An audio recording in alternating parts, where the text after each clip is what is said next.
The big one is Matt, and the little one is Eli. Say hello.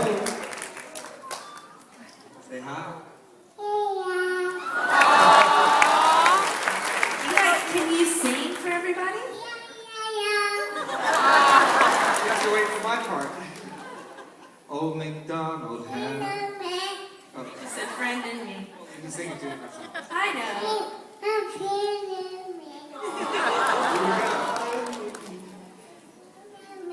He's loving Toy Story right now. Can you say, I got a snake in my boot?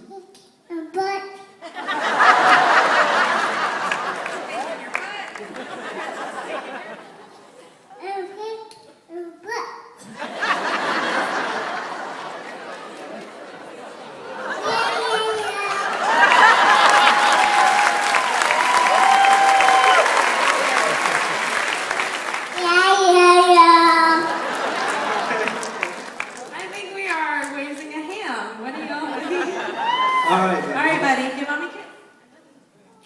Can you say bye-bye, everybody?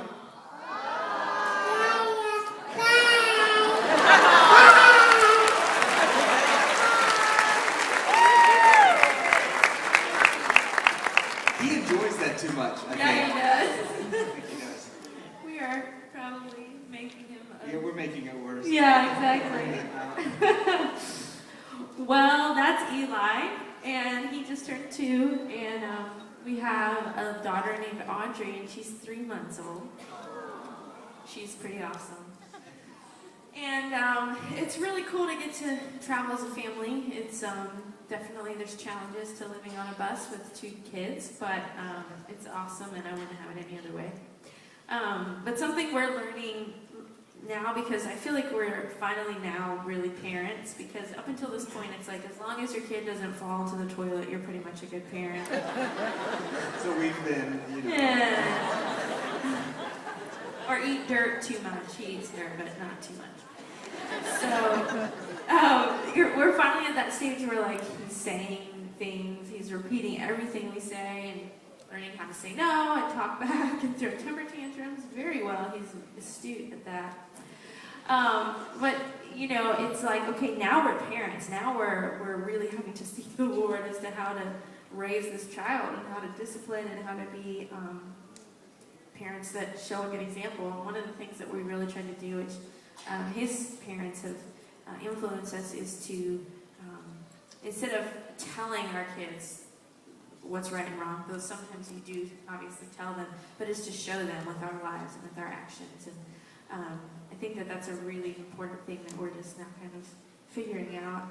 Yeah, it's both of us have amazing parents. We're both blessed to come from, both of our parents have been married, or still married. It's just a wonderful thing. In this day and age, you know, that's rare a lot of times, and I don't know if rare a lot of times is an appropriate sentence. My wife's an English major, so she'll correct me a lot tonight, I'm sure. It'll pass. Okay. But one of the things that we've gotten from my side of the family, from my dad, is he was big, and the thing is, the irony of it is he never even said this statement to us. It wasn't like we learned, oh, okay, here comes Dad with his motto of show us, don't tell us. But he lived by, you know, if we say, hey, Dad, you know, I was the fastest person at school, or I'm the best on the baseball team, it was like, well, let's see what you can do, you know, show me. And without it even being like something he wrote down that we read, we learned by watching him that he lived his life by show me, don't tell me. And I've seen my dad, he's been in the ministry for over 30 years, and I've seen him love people. I've seen him be generous. I've seen him give of his time. I've seen him leave his family at home and go out and travel and to do what God's called to do, to put God first and family second, but also to make sure his family was a higher priority over other things as well. Like he never felt like an absentee father, which was great, and that's something why I'm so glad we get to travel with our kids, because I don't want to be that way with our son either, or daughter. So, but he really taught us that. And one of the things that I remember specifically from that was we always had a little girl up on our refrigerator that we knew that we were praying for, but I also knew that my parents were sending her money that provided clothes and food and medicine and all that stuff.